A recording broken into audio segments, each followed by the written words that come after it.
A few weeks ago on social media, we asked the question, what questions do you have about polygamy? Well, let me just say, you did not disappoint or lack in questions on this topic. It was so awesome. And so in today's bonus episode, we're going to try and answer as many of those questions as we can. Welcome to the Sunday on Monday Study Group, a Deseret Bookshelf Plus original brought to you by LDS Living. For today's bonus episode, we have invited Jenny Reeder and Brittany Chapman Nash. Oh, hi, Jenny. Now, for those of you who don't know who these women are, let me just praise their names. Jenny Reeder is a 19th century women's history specialist at the LDS Church History Department, and she is an author as well. She has a PhD in American history from George Mason University with an emphasis in women's history, religious history, memory, and material culture. Oh, big breath. Then we have Brittany Chapman Nash, and she is a specialist in Latter-day Saint women's history, and she is the author of the new book, Let's Talk About Polygamy. She received her master's degree from University of Leicester in Leicester, England. How cool is this? So they both have paid the price to have the answers to your questions today, and I could not be more excited about this.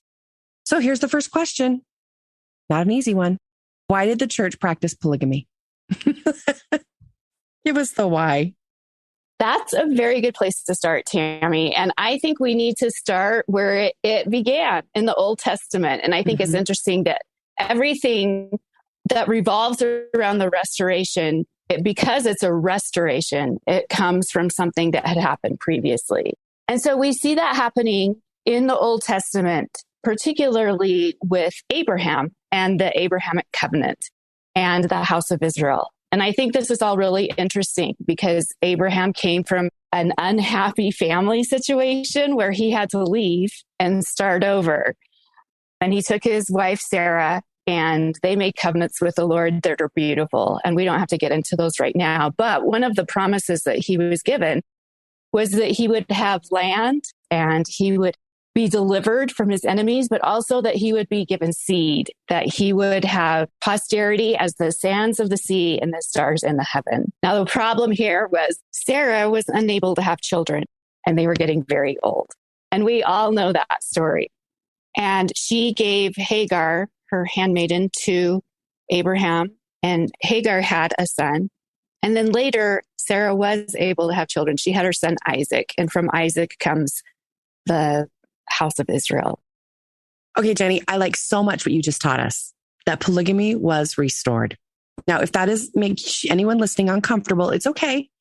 And also, there's another aspect of this in section 132, verse 65, which is often overlooked. And here's another question. What is the law of Sarah? That law of Sarah is what allows for Sarah to have a voice and for her to give Abraham permission. I think that's important for us to know. And I think the same rule applied throughout the law of polygamy is that permission was required. And I love the breakdown of Sarah because the name Sarah in Hebrew comes from the root word of sar, and sar means chief or captain or ruler. When you put the AH on the end of it, it makes the word female. Can I just say one thing? The practice continued throughout the Old Testament, and we see it in several different places. Absolutely. This was a practice in the Old Testament. I love that you pointed that out, Jenny. Okay, so Brittany, in answer to that question that was just asked, I want to know what your take is on why polygamy was practiced. So there's a number of reasons why people practiced polygamy. The only document that Joseph Smith left us explaining the doctrine is in Doctrine and Covenants 132. And so that's where we turn for reasons why theologically. In verse 63 of DNC 132, it mentions multiply and replenish the earth. So as Jenny talked about the Abrahamic promise of having posterity. So many Latter-day Saints in the 19th century looked to that as a reason that polygamy was practiced and why they would practice it. And the saints were not simply just to have children. The key there was to raise up seed unto God. That is actually a verse from the Book of Mormon in Jacob 2, verse 30. One thing, though, to establish, the Book of Mormon does establish monogamy as God's, I guess, preferred order of marriage, except if the Lord commanded polygamy to be instituted. And that's in Jacob chapter 2, verses 27 and 30. So the scriptures specify that monogamy is the rule. Polygamy could be an exception if commanded. So as polygamy evolved, there were other reasons, both spiritual and temporal, that people practiced polygamy. Some were among like eternal blessings that they anticipated receiving in the celestial kingdom through receiving the sealing ordinance. Others may not have a testimony of polygamy per se, but they had a testimony of the gospel and so accepted polygamy. Others needed economic support or lended economic support. So women who left troubled marriages or who were widowed would look to plural marriage as a way to support themselves and their families. Sometimes men in certain ecclesiastical positions were counseled by general authorities of the church to marry plurally, to set an example for congregations of obedience to all gospel principles. So many felt it was their duty to comply. So if you look back in history, you'll see that many members of bishoprics, stake presidencies, and general authorities, the majority of them were plural families. And even though the idea of polygamy to us seems so bizarre, like, I don't want any part of it. It's awful. I can't even believe they did this. In your studies, both of you, in your history and studying of women and 19th century, all of that, can you look at that objectively and go, it totally makes sense? Does it seem like, oh yeah, this was a good idea? That's a hard question, Tammy, because we're so much a part of the 21st century, and it's really hard for us to see past that. It's really hard for us to understand anything besides having a romantic relationship with one person. But I think as historians, we can look back and see some of the benefits of the practice and of the proliferation of seed. I come from a polygamous family, and I think a lot of people do. I'm here today because of that. But I think we can see how it enabled some women to do things that they never could have done without polygamy. Right. That's what I'm wondering. Yeah. What about you, Brittany? Any thoughts on that? Yeah, well, the social structure of that time was set up around marriage. So women grew up with the knowledge that to function well in society, they needed to be connected to a man in some way, usually through marriage. And in most of the Western world, women's rights were really curtailed. They couldn't own property. It was difficult to have employment and things like that. Utah was different in that way. They had more liberal laws. Women could be heads of households and could be gainfully employed in a way that would allow them to support a family. Even those liberal laws arose out of the practice of polygamy because so many women were running their own households. Right? And I think it's also interesting that this community of sister wives did so much good. Yeah. Because women did. In some cases, and not in every case, but it just kind of depended on the situation. But because some of these women had sister wives, they could go out and do other things. They could share the domestic responsibilities, and some of them could go to medical school and become doctors. Some of them could become very active in the suffrage movement and start a women's newspaper and do some of the other very progressive things that Latter-day Saint women did in the 19th century that other women in America are not doing. Right. It's that aspect of polygamy that a lot of women are like, I can get behind that. Right. That all sounds fantastic. Yeah. They would pool their resources, like both in financially, the money that they were able to collectively earn. They would pool their, childcare and they would share the domestic tasks. So that's what gave them more liberation in some ways than other women enjoyed. There is some beauty in those ashes for sure. Next question. Will there be polygamy in the next life? Yes, there will be. There were polygamous marriages that occurred in the 19th century, sealings that occurred by people's own free will and choice. And so, of course, those marriages are lasting. And then, Tammy. I'm living proof. Not sure how it's going to work out, but you're right. My husband, Jim, he is a widower and he was sealed to Michelle. And then she passed away from breast cancer. And then we met and got married and then we're sealed together. But I think there are a lot of questions around what polygamy will look like after we die. And Jenny, I think you had a really great answer to this for some of us who aren't really comfortable with this idea. So one thing that I think is really fascinating, Zina Huntington was first married to Henry Jacobs.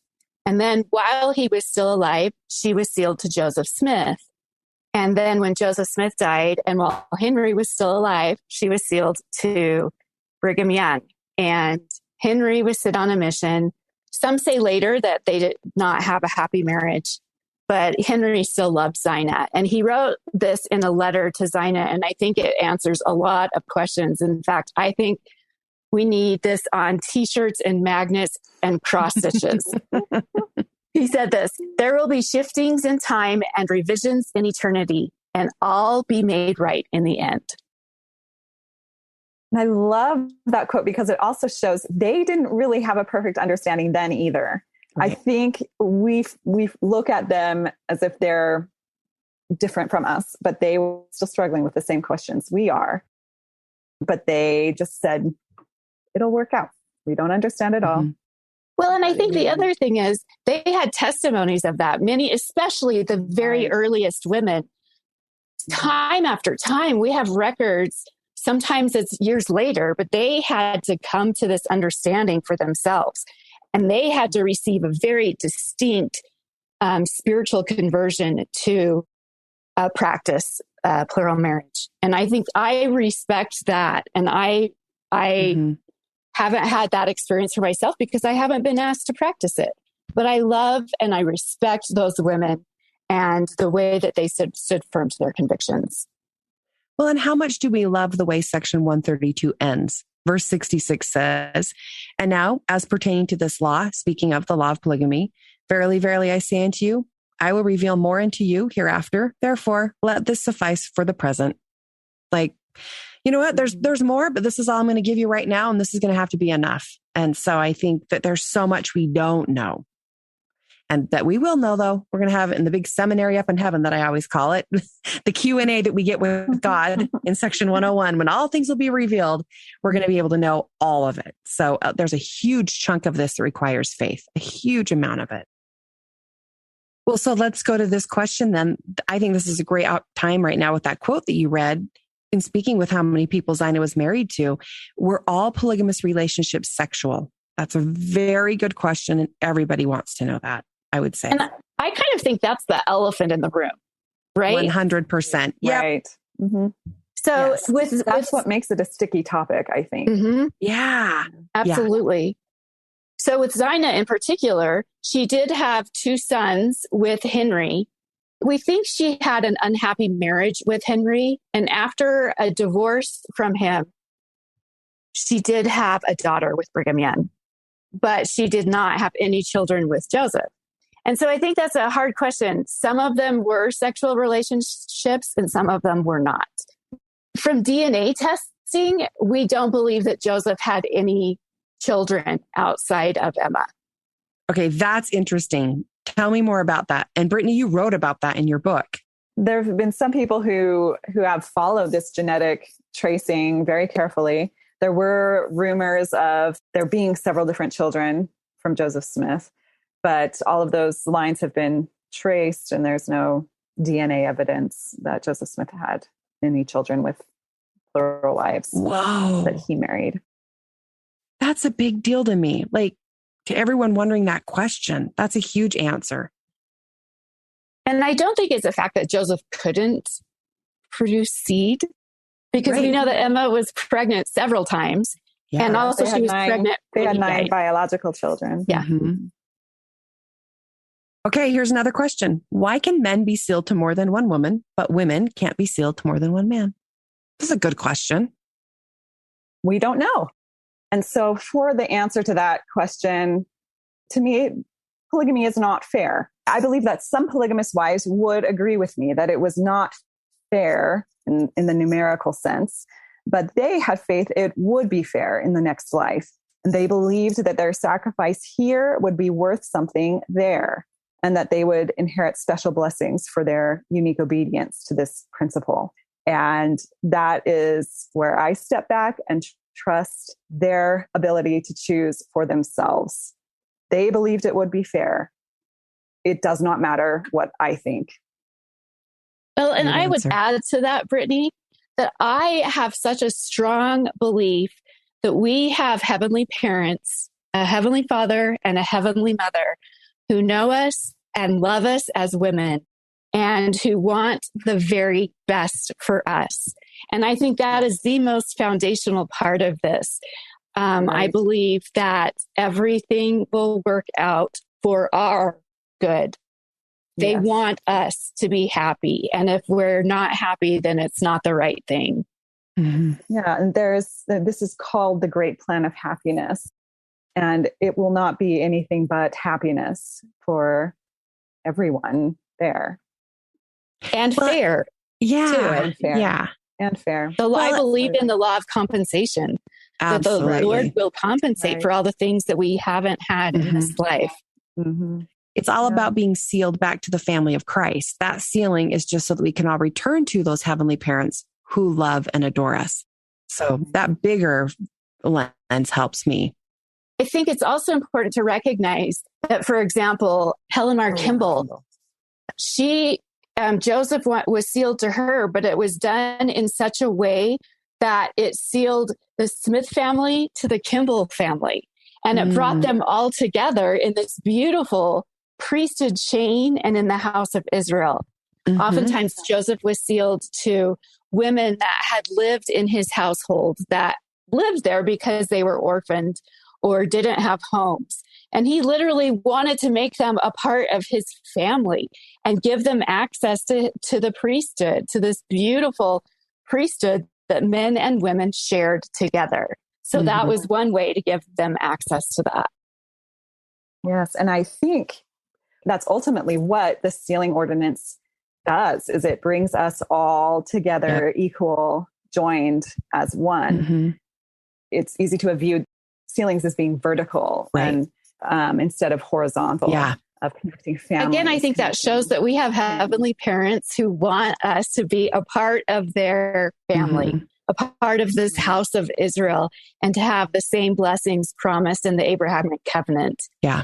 It's exceptional. Yeah. It's brilliantly done. Right. And to me, that's the heart of the human family, of being one. Mm-hmm. Oh, I like that so much, of being one. Okay, here's another question then. How did Emma really feel about polygamy? So the first response is, we don't know. She did not leave any contemporary records from that time period saying how she felt about polygamy. We do know from other people's records at that time, particularly the Journal of William Clayton, your mighty ancestor, Tammy, that she was very upset about it. And certainly we can understand why. She and Joseph had a very affectionate relationship. Their correspondence does show that they loved each other. Also, there was a lot of gossip about polygamy, where Emma faced the slander produced by John C. Bennett, but that it did become sexual. And I think that contributed to her feeling of betrayal. We also know that Joseph had been married to some of her dear friends, particularly in the Relief Society. And she didn't know that until afterwards. I think that's interesting because Section 132 outlines that the first wife should give permission to it, the marriage or the relationship. And she had not had that opportunity. So she certainly felt betrayal about it. She felt isolated. She didn't know who to trust between Joseph and between her female friends. It was really a hard time for her. Wow. We do know that because of the tension in her relationship with Joseph, that they often had to take some private time. They often had to ride horseback into the country or go for a carriage ride because that was the only place where they had true privacy. And we do know that they worked out some of those difficulties and that Emma came to peace with it in a sense. But also, after Joseph had died, she never told her children about polygamy. She always denied it. And that's hard to understand if she had come to peace with it. But I think one of the things that's interesting about the way Joseph practiced polygamy, which is different than the way Brigham Young practiced polygamy, was that it was a very private, confidential, sacred thing. And those that entered into plural marriage were asked to never speak of it. And so in one way, perhaps Emma was never speaking of it. She was sticking to that charge. Whereas once Brigham and the other Latter-day Saints left Nauvoo, they felt able to practice it more openly, and it did become official and public in 1852. But even across the plains and the winter quarters, those sister wives that had been married to Joseph and that were married to Brigham really looked out for each other and took care of each other in really squalid circumstances, and that their relationship is beautiful. One thing I find so interesting too about Joseph Smith's wives is just how stalwart many of them remained. Yeah. Like they became central, strong female leaders in the church. And I think that says something about the women. You bet. I just like how you reframed Emma in this whole scenario. So thank you for doing that. So that leads me to this last question that we have. Why would the Lord command something that caused many women so much pain? And was it many women? I don't know. In your studies. So I think that that's a really interesting question in light of Saints, Volume 2. We see a lot of women whose stories are there because they were in uncomfortable plural marriages. There's the story of Rachel Udall. She was the one that had to go on the underground, and she couldn't tell her kids who their father was or her neighbors who her husband was. And so I think it was hard, but I just keep going back to that law of Sarah and the Abrahamic sacrifice. And I wonder if that's what these women had to do to have that same kind of sacrifice in order to receive an exaltation.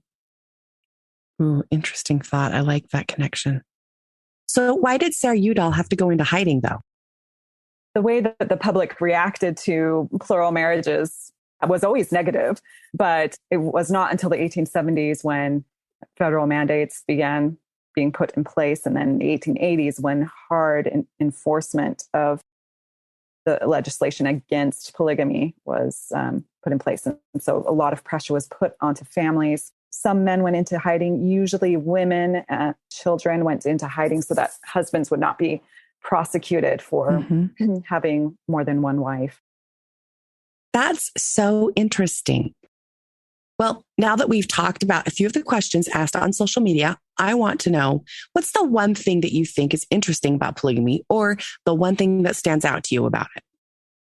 I think it's interesting to think about how God has a principle that changes, and that the law or command to practice plural marriage was instituted by God for one generation, but it was different for another generation. And I think that's really significant.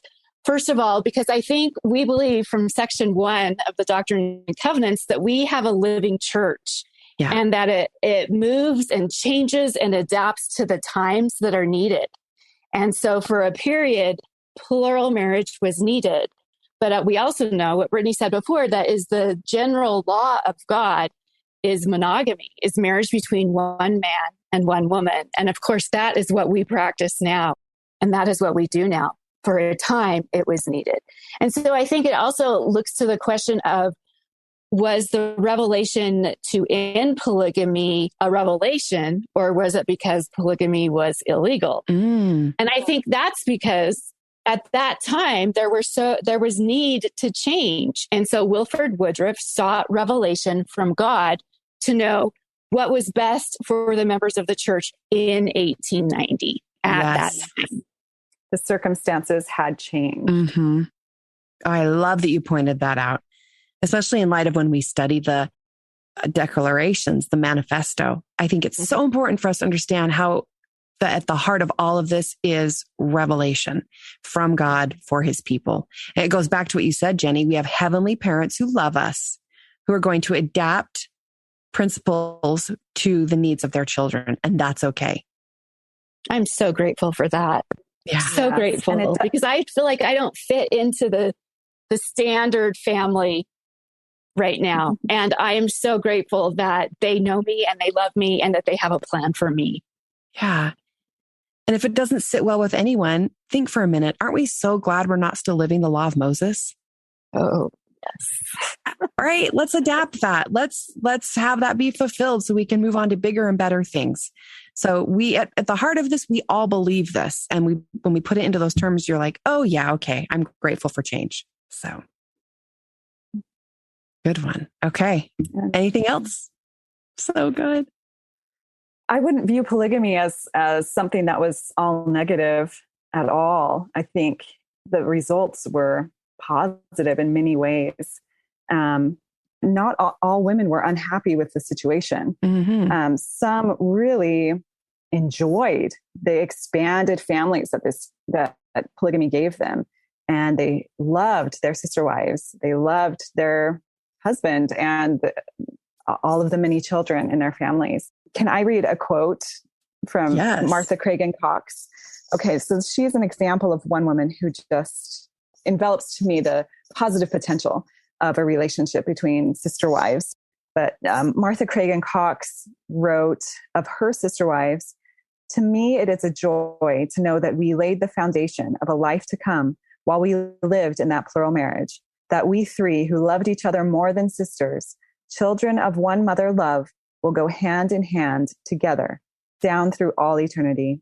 That knowledge is worth more to me than gold and more than compensates for all the sorrow I have ever known." Mm. I love that, Brittany, because I think it shows that other revelation from Joseph where he talks about the same sociality that exists in this life will exist in the next life. And that we can have sisters and not blood sisters, but we can have this incredible connection with those that are so dear to us. I love it. I do too. That's a beautiful quote. Well, and as you were reading it, I was thinking of the relationship that I have with Michelle now and that I will have with her in the next life. Like I do sense that there has been this connection with her. I've never met her.